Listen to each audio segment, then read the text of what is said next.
ಮಾಜಿ ಮಸಾಲ. ಎಂತ ಅಡಿಗೆಯ ರುಚಿಯಾಗೋ ರಹಸ್ಯವು 20 ರೂಪಾಯಿ. ರೇಣುಕಾ ಸ್ವಾಮಿ ಕೊಲೆ ಕೇಸ್ನಲ್ಲಿ ಜೈಲು ಸೇರಿದ್ದ ಪವಿತ್ರ ಗೌಡ ಮಾಜಿ ಗಂಡ ಸಂಜಯ್ ಸಿಂಗ್ ನಿಧನರಾಗಿದ್ದಾರೆ. ಹೀಗೊಂದು ಸುದ್ದಿ ಸದ್ಯ ಎಲ್ಲೆಡೆ ದಟ್ಟವಾಗಿ ಹರಿದಾಡ್ತಾ ಇದೆ. ಇಷ್ಟಕ್ಕೂ ಸಂಜಯ್ ಸಿಂಗ್ಗೆ ಏನಾಗಿತ್ತು, ಯಾವಾಗ ತೀರ್ಕೊಂಡ್ರು, ಈ ಕುರಿತ ಶಾಕಿಂಗ್ ನ್ಯೂಸ್ ವರದಿ ಇಲ್ಲಿದೆ.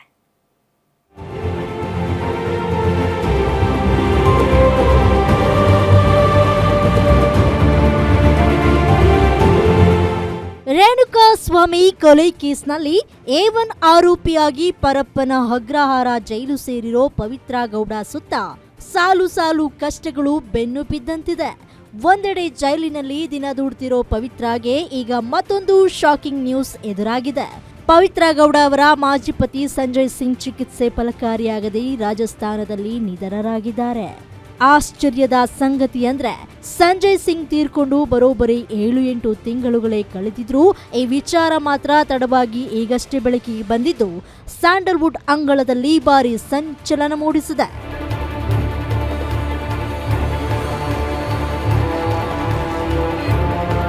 ಎರಡು 2007-2008 ಆಸುಪಾಸಿನಲ್ಲಿ ಪರಸ್ಪರ ಪ್ರೀತಿಸಿ ಮದುವೆಯಾಗಿದ್ದ ಸಂಜಯ್ ಸಿಂಗ್ ಹಾಗೂ ಪವಿತ್ರ ಗೌಡ ಜೋಡಿಗೆ ಖುಷಿ ಅನ್ನೋ ಮುದ್ದಾದ ಹೆಣ್ಣು ಮಗಳಿದ್ದಾಳೆ. ಆದರೆ ದಾಂಪತ್ಯದಲ್ಲುಂಟಾದ ಬೆರುಕಿನಿಂದಾಗಿ 2011ರಲ್ಲಿ ಈ ಜೋಡಿ ವಿಚ್ಛೇದನ ಪಡೆದು ದೂರಾಗಿತ್ತು.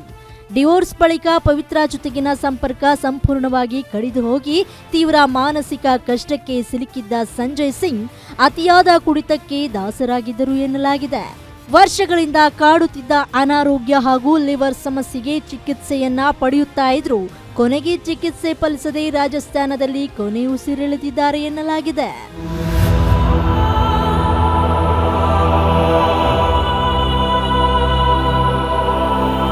ರೇಣುಕಾ ಸ್ವಾಮಿ ಕೊಲೆ ಪ್ರಕರಣದಲ್ಲಿ ಪವಿತ್ರ ಗೌಡ ಬಂಧನವಾದಾಗ ಮಗಳ ಮೇಲಿನ ಕಾಳಜಿಯಿಂದ ಸಂಜಯ್ ಸಿಂಗ್ ಬೆಂಗಳೂರಿಗೆ ಆಗಮಿಸಿ ಮಾಧ್ಯಮಗಳ ಮುಂದೆ ಮಾತನಾಡಿದ್ರು. ಅಂದು ಬೆಂಗಳೂರಿಗೆ ಬಂದು ಹೋದ ಕೆಲವೇ ತಿಂಗಳಿನಲ್ಲಿ ಅವರು ರಾಜಸ್ಥಾನದಲ್ಲಿ ಅಸುನೀಗಿದ್ದಾರೆ ಅನ್ನೋದು ಈಗ ಗೊತ್ತಾಗಿದೆ. ಜೈಲಿನಲ್ಲಿ ಕಂಬಿ ಎಣಿಸ್ತಿರೋ ಪವಿತ್ರ ಗೌಡಗೆ ತಮ್ಮ ಮಾಜಿ ಪತಿಯ ಸಾವಿನ ಸುದ್ದಿ ತಲುಪಿದೆಯೋ ಇಲ್ಲವೋ ಗೊತ್ತಿಲ್ಲ. ಆದ್ರೆ ಅತ್ತ ಕಡೆ ತಂದೆಯನ್ನ ಕಳೆದುಕೊಂಡು ಎತ್ತ ತಾಯಿಯೂ ಜೈಲಿನಲ್ಲಿರುವ ಕಾರಣ ಮಗಳು ಖುಷಿ ಸಂಪೂರ್ಣ ಅನಾಥವಾಗಿದ್ದಂತೂ ನಿಜಕ್ಕೂ ದುರಂತವೇ ಸರಿ. Film bureau, guarantee news.